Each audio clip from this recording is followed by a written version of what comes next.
ئەم داڵانە بە سڕی ڕاوستاینە حاجی مەجید پارەیان دەداتێ.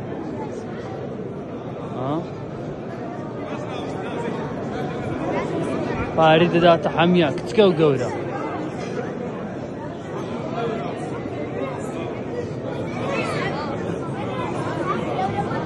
راوستە ڕاوزای دەداتە مەش ئەمە گەورەکانی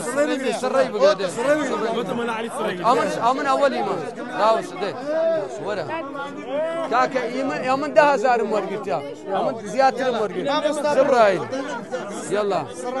پێشەکی جێژنەی هەموو لایەکی پیرۆز بی خوای تەبارەک و تەعالا طاعەت و عیبادەتی هەموو لایەکی قبول کرد بی ئەمە کە عادەتی خۆمان لە پارەوە دەستمان پێکردیا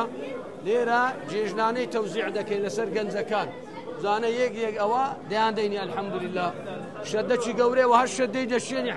حاجی مەتیەوە چەند شەدەی بشێنی لەوانەیە ئێستا ئەوها بە سوعبەت مەسەلەن ئەو شتەی بڕێگەوها باز دەکەین بەڵام ئەوە زۆر مهمە زۆر گرینگە لە بۆ گەنج لە بۆ ئەو مێر منداڵانە کاتو هەدیەی دەدێ تەشجیعی دەکەی ئەمە یەک مانگە هەموو هەدیەمان دەدایە ئێستاش ئەو پارەیان دەدەینێ گوتمان ئەو پارە ئەو هەدیەیە کە ئەتو یەک مانگ هاتێ مزگەفتێ یەک مانگ بە ڕۆژی بووی ئەو هەدیە درایتێ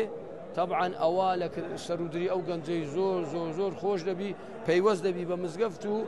بە دین و بە تاعەت نەک پەیوەست بی بە جێگای خراپ